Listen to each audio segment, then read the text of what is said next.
Om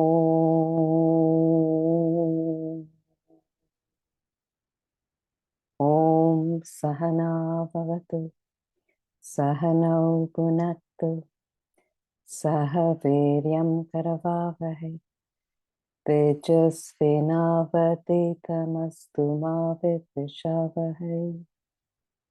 Om Shanti Shanti Shanti.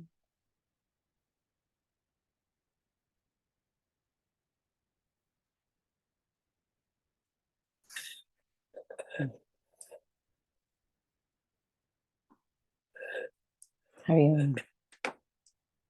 So today we're going to be starting the chapter 9, the royal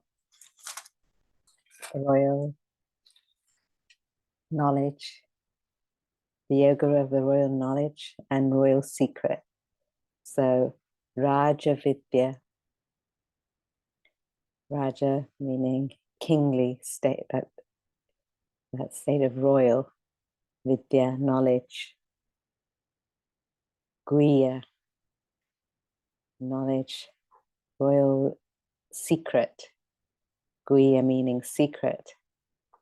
So the yoga of the royal secret and royal knowledge. The chapter contains 34 verses. When we talk about this word royal, we think of kings, queens.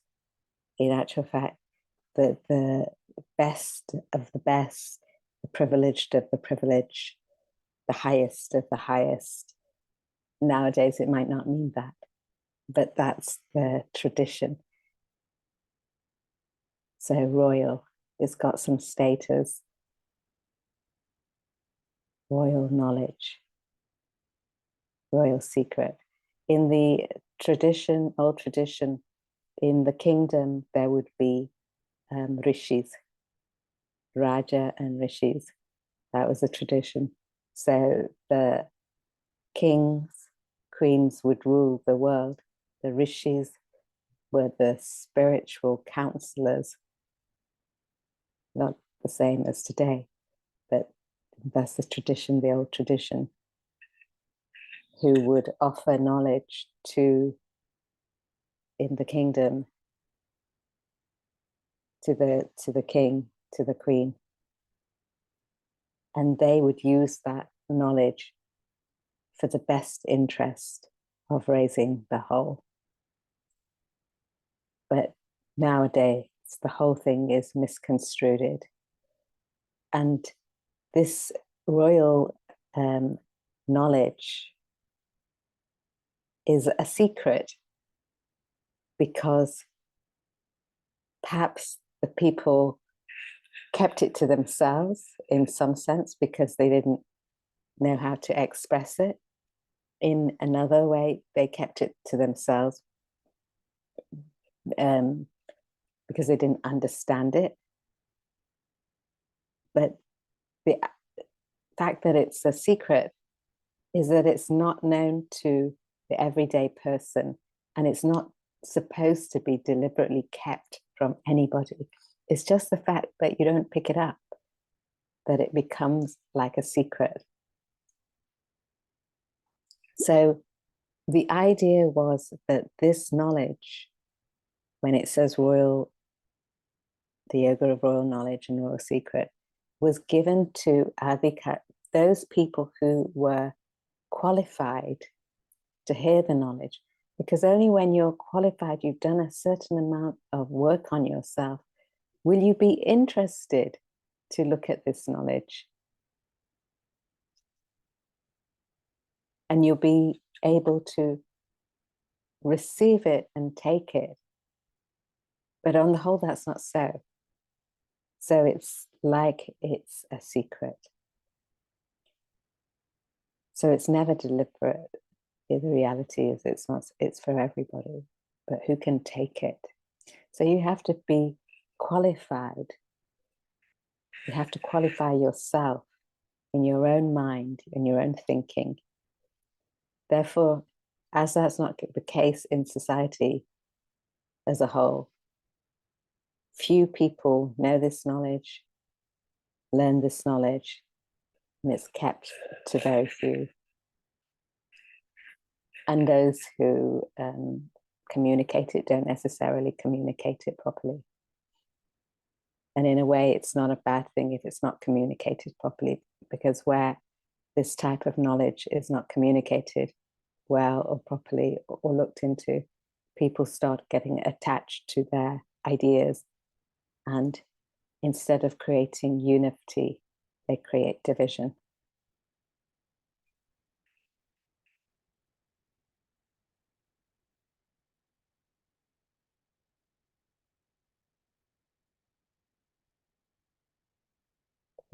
Tim.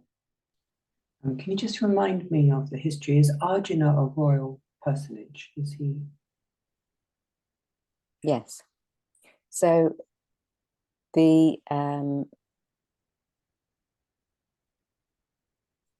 battle in the narrative is in the kingdom of Hastinapur, and there's the Kauravas and the Pandavas and their princes, and the blind king Dhritarashtra, the Pandava, the father, has passed away, and the kingdom has been passed on to Dhritarashtra, who's the father of the Kauravas. So he favors them. He's the king. So really, rightfully, the kingdom was belonging to the Pandavas, but hence where the quarrel came. But we all know it's also a metaphor. But yes, it was in a kingdom. So Krishna is appealing to something in Arjuna, an element of royalty? Or is that just irrelevant? No, it's actually stating this the yoga of royal knowledge. It's we might say that for a metaphor's sake, but within each of us, there's a royalty, the best of the best, that we need to seek out. So what makes you that status of being royal? Nowadays, it's like a birthright thing, but that refinement it's talking about. So all royalty is not necessarily refined in truth. You may put on a nice show of outward things, but how refined is an individual? So it's talking about us, but it takes the royal family in Arjuna, in the Pandavas and Kauravas as such. So a secret's that which is not known. So we all know our body, mind, and intellect to some degree, but we don't know the self. That's not known. That's the secret. So it's not known. So here that secret is highlighted. And in this chapter of the Bhagavad Gita, it talks about that secret, that self, more right throughout. You know, in the other chapters, it's here and there. Here it's all the way through, talking about the self. So the Bhagavad Gita itself is sandwiched between the philosophy, sandwiched between two words, dharma and mama. Dharma meaning your nature, your mama, dharma, mama, your essential nature.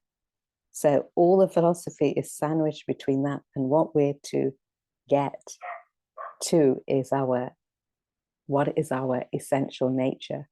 So our essential nature is the self, just as the essential nature of sugar is sweet, or the dharma of sun is light. So we want to get back to that. So it's not the dharma of ourselves, is not our body, mind, and intellect. It's ourself. Every individual is a composition of spirit and matter. That spirit resides within us.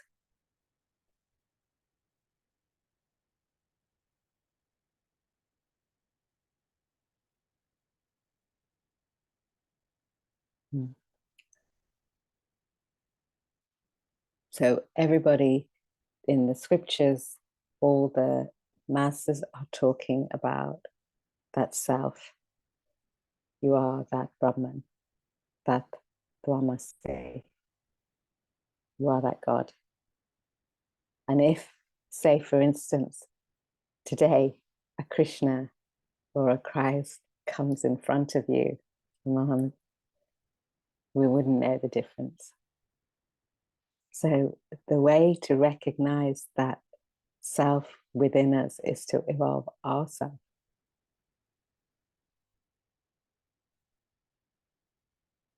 To get rid of that being hypnotized, to believe that we're the body, mind, and intellect.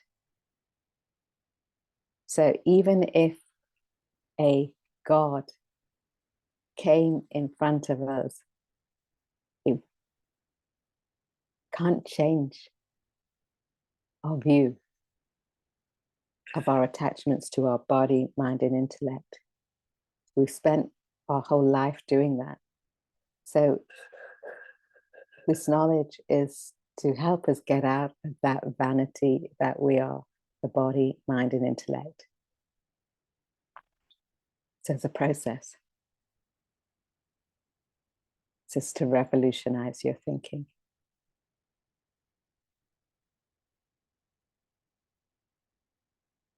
So we get caught up with the rituals and think that's what's spiritual. But those are just punctuations to remind us of something higher. That's not necessarily spiritual. It's a method. But you get attached to the method, you won't get anywhere in your evolution. Just repeating activities, punctuation. In a sentence, or when you read something, if you focus on the full stop, you lose the message. But yet the full stop has the punctuation has a usefulness, a purpose. But it isn't what's being said. It isn't the message. It just helps us. So we can't afford to get attached to that. We have to be like the pole vaulter. Use our karma, bhakti, jnana yoga to get us to that status, to the edge, so we can drop that pole and transcend. This is the chapter, what it's talking about. So through karma, bhakti, jnana yoga, we can get to the edge of our relative projection, and then the rest, putting in the effort through meditation, one transcends. So the topics are, we look at the topics, 34 verses divided into 4 topics. The first topic, the self pervades the world, verses 1 to 10. And topic 2, the deluded disregard the self, the wise glorify and seek the self, 11 to 19. And topic 3, one attains what one strives for. And finally, the last topic, dedicated efforts lead the seeker, even the unrighteous, to self-realization. Notice there's hope for everybody. We're all after that same self. So the first 10 verses talk about the self pervading the whole world.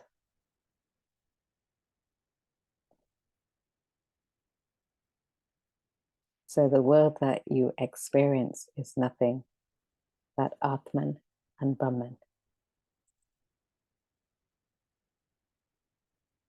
So there's nothing but Atman, Brahman. The rest is a reflection of our mind. There's like one sun, but many reflections. But it's difficult to turn and look directly at the sun. We can't look straight at the sun. So it's difficult for us to recognize that self. Remember, the comparison's got some parameters. We have to look for the self, that universality. Because we won't rest content till we get there. Let's start the first verse. In fact, why don't we read the introduction, just the first paragraph. Tim, if you could read the introduction before it starts the topics. Chapter 9, the Yoga of Royal Knowledge and Royal Secret. Introduction. The 9th chapter, entitled The Yoga of Royal Knowledge and Royal Secret, contains 34 verses. It explains how the self, Atman, pervades the entire world. The wise seek the self, while the ignorant, disregarding the self, live a senseless life with vain hopes and aspirations. They go through the endless cycle of birth and death. Whatever one strives for, be it material or spiritual, one attains that particular goal. The ignorant gain their limited, mundane ends, but never find fulfillment in their lives. Whereas the wise pursue the ultimate goal of realization and find absolute peace and bliss in their own self. Krishna, therefore, advises Arjuna and all mankind to seek the self, to ablate all worldly activities to the self until they reach spiritual enlightenment. So let's start on the first verse. If there's any, we're now going to elaborate. Sri Bhagavan idam tu te guhyatamam pravakshyami anusyave jnanam vijnana sahitam yajñātva mokshyase subhat. Sam, if you could read the verse.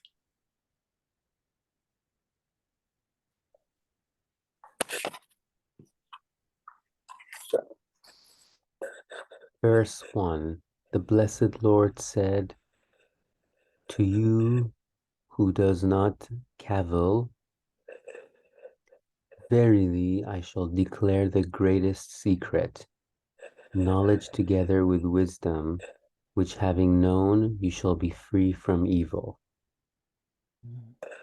So the verse starts, Sri Bhagavan Vacha, the Blessed Lord says, thanks. So the Blessed Lord says. So remember, it's a conversation between Arjuna and Krishna the whole way through. To those who does not cavil,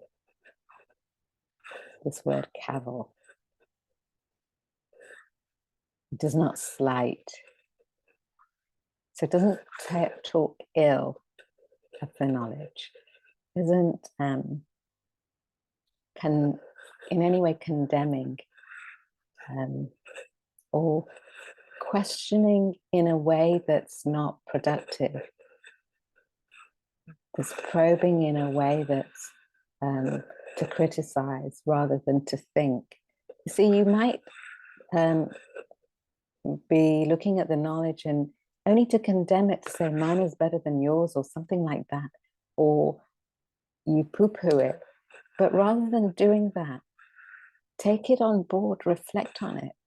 If it's really not what you appreciate, then shove it or let it go. It doesn't matter. It may not suit you. It may suit somebody else. Can you hear me, Sam?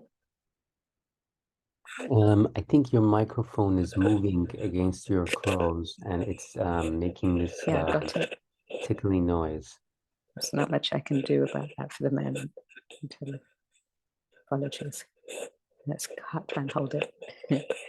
So somebody who doesn't unnecessarily question for the sake of it, to not really probe into themselves, but really somebody who instead is questioning. It's not that the whole knowledge is there to be questioned. So it's a conversation between Arjuna and Krishna. So he's asking, it's like a Q&A. So it's for the qualified seeker, one who's got to a certain level, doesn't cavil. So who in the Jewish text, the Talmud, there are 4 types of people that don't enter paradise: the scoffer, the hypocrite, the liar, and the slanderer. So there's got to be a gracefulness, an understanding, a humility when you take on this knowledge. Those who don't have respect for the knowledge don't get anywhere. Therefore, there's a reverence, there's a respect, there's a humility. Knowledge is always with humility, vinaya, viveka, vinaya, humility. So you don't scoff. So those who scoff don't have access. So you've got to have respect, the implication is.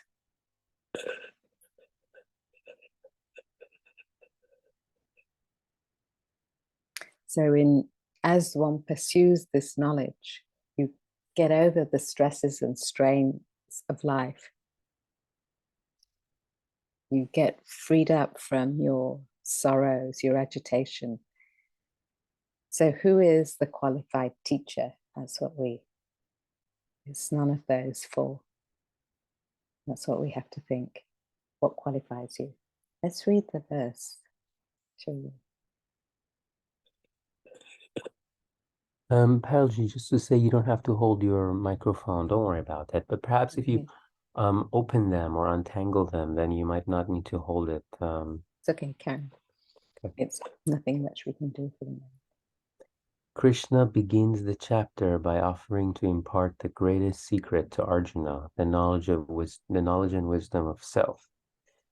He assures Arjuna that this secret will liberate him from his sins, that he will be pleased to impart it to uncarping Arjuna. The verse uses the words uncarping, secret, and sin with a deeper import. Krishna considers Arjuna to be uncarping. Carping at knowledge is an impediment to learning. Those who carp, cavil, find fault, or even doubt the value and validity of the scripture do not qualify to receive the knowledge. Their minds remain agitated with doubts and indecision. An agitated mind impedes proper understanding of any subject. Arjuna's devotion and eagerness to learn from Krishna render his mind calm and composed. Such a mind qualifies him to receive the supreme knowledge.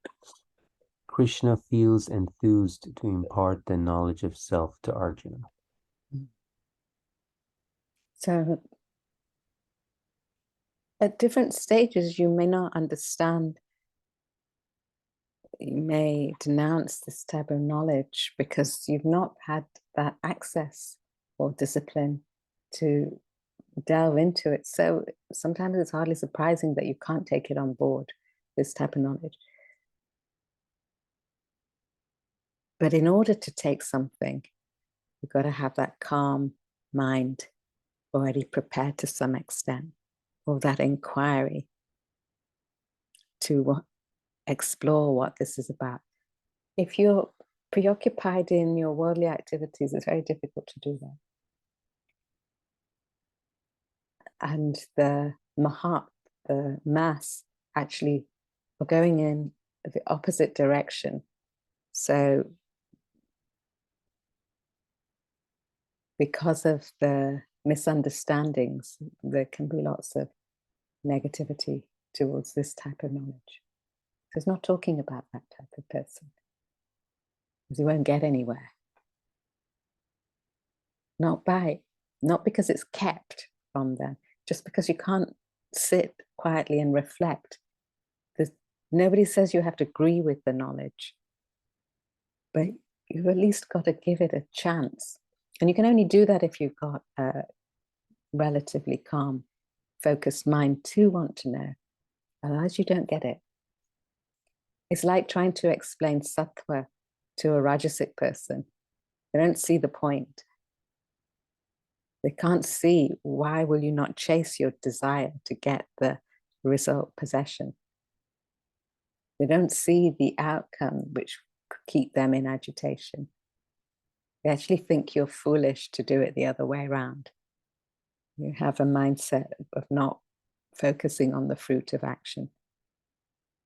Yet they don't realize where they are successful. They probably weren't focusing on the fruit, or if they get it when focusing on the fruit, it won't last very long.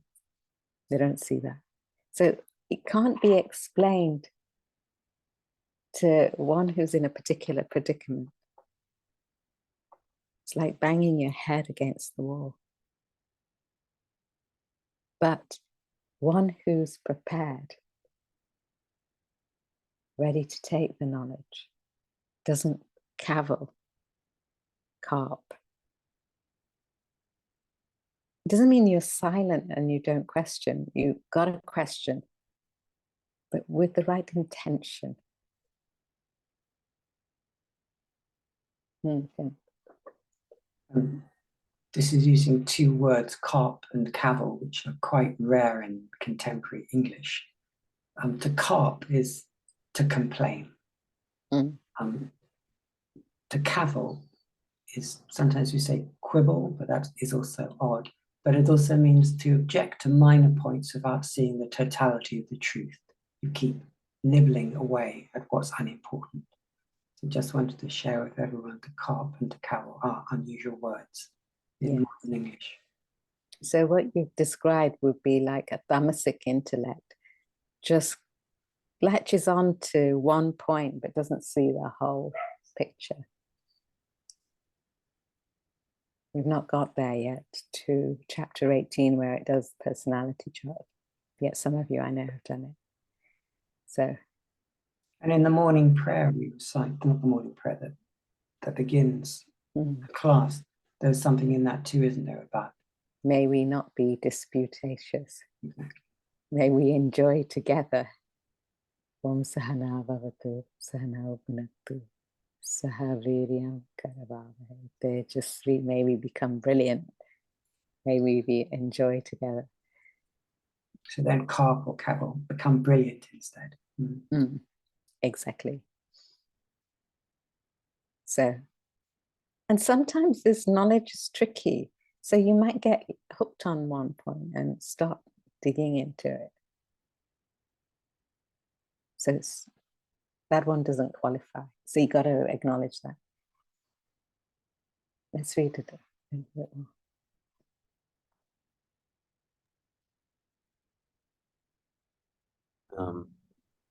Krishna refers to this knowledge as the greatest secret. A secret is something unknown. Since the knowledge of self is unknown, it is rightly designated as a secret. Some interpreters take the word literally and keep the sacred knowledge away from many devoted souls who thirst for it. Krishna offers to impart jnanam, knowledge, and vijnanam, wisdom, to Arjuna. A guru can give you knowledge alone. You will then have to reflect upon the knowledge imparted. Through constant reflection, you gradually assimilate and absorb the acquired knowledge. The knowledge then turns into wisdom. Wisdom enables you to live that knowledge. Yet Krishna declares that he will impart knowledge as well as wisdom. By this declaration, he only means that he will impart the knowledge so exhaustively, thoroughly, as to provide a built-in reflection. Ingrain the process of reflection in the teaching itself, so that the listener perforce reflects and converts knowledge into wisdom. With the dawn of wisdom, you will become free from sin. Sin in the context means vasana or desires which produce mental agitations and sorrow. You will be free from agitations. You will live a life of peace and bliss. So, it mentions here that the knowledge is kept away. As human beings, so long as you have an ego, there's a hierarchical system, and so the knowledge can be kept away. People in that ego-ness, when perhaps somebody has an ego, they don't allow you to take what you're supposed to take. But it's not, it may be like that some places. But the reality is, you've got to find out where you can take from. And just take that knowledge and reflect upon it. So even here it's saying, Krishna can impart that knowledge, but that jnanam, but not wisdom. But often it's said, I will give you knowledge and wisdom. The whole chapter 7, I will give you knowledge and wisdom. But really, we have to do our own reflection to get to that self. But it's so much, if you're consistent in your learning, there's an inbuilt reflection going on from your consistency of approaching the scripture. So the penny's got to drop somewhere in some aspects. So slowly build that up. You've got to have consistent, be taking it in every day, a little bit of knowledge. Throughout the day you reflect. It slowly builds, but you have to be conscious to put in some effort. But nobody can do that for you. But because of the nature of the approach, that can happen.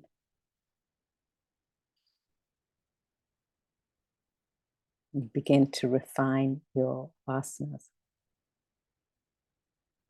Tim.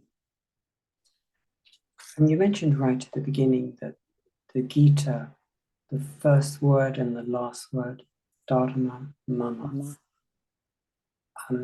I've heard that many times. Is it deliberate, or is this someone just sort of interpreting the book? Sort of deliberate, I think. Definitely deliberate. Or is it just a clever commentator picking the first word and the last word? I just wondered the way Sanskrit is constructed, if it's deliberate.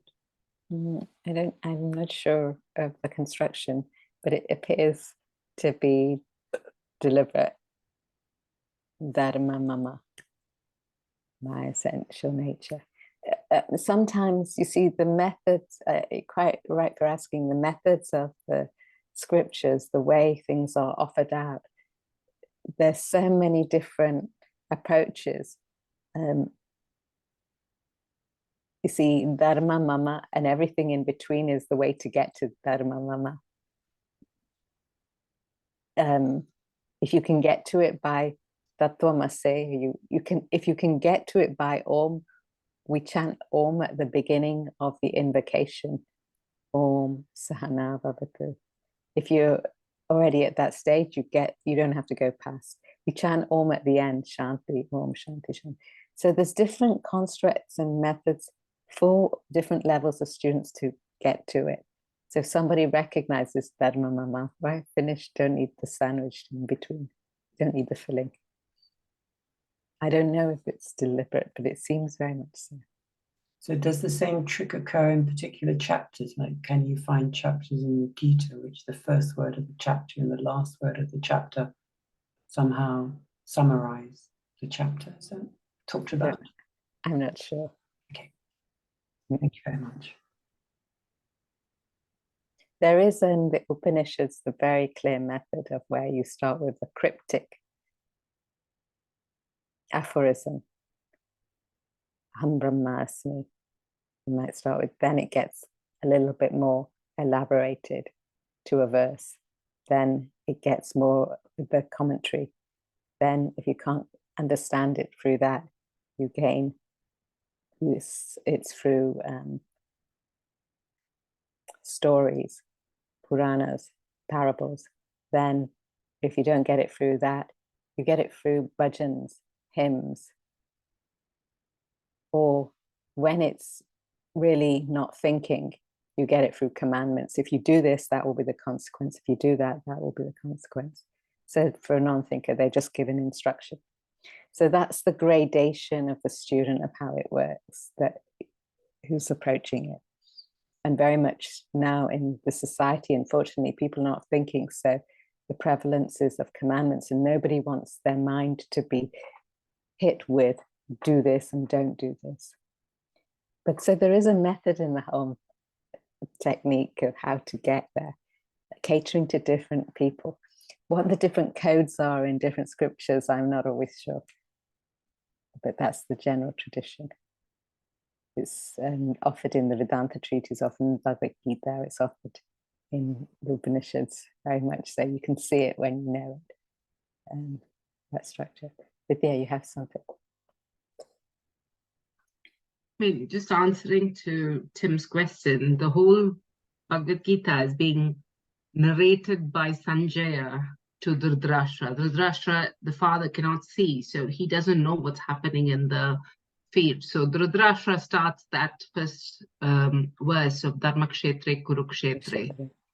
And Sanjaya is repeating, he's got the vision, so he's seeing, because of his extraordinary vision, he can see from far away what is happening, and he's narrating to Dhritarashtra. And it's Sanjaya who's finishing the last word about Yatra Yogeshwara Krishna, Yatra Partho Dhanurdanaha, Tatra Shri Vijayor Bhutar Dhruvanar Dharma Mama. And I think it is Swamiji's wonderful interpretation of Dharma and Mama, and how the entire knowledge is sandwiched between these two. I don't think everybody, there are lots of people who have eventually now interpreted that Dharma and Mama and the knowledge sandwiched in between. But it's entirely two different people sitting far away from the battlefield who are seeing and telling what is happening. So, but we need to remember Krishna, although he was a human being in this Bhagavad Gita, he is the Brahman who took the form of a human being. I'm sure he's orchestrated the whole thing in such a way. So we have one day of Brahma and one night of Brahma. We don't know what's in between.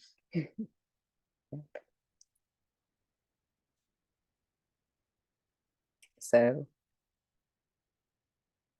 different ways that the mind can take the knowledge, whatever helps. So here he's saying, Krishna is saying, I'll give you knowledge and wisdom. Well, the reality is we have to do that part ourselves, the digestion of the knowledge through our own study and reflection. But we're given all the hooks to hook onto and the understanding of what we have to do And if we do that, then we probably gain the wisdom, that digestion.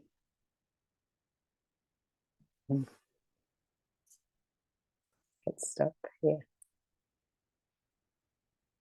Carry on. Thank you. Carry on. Thank you.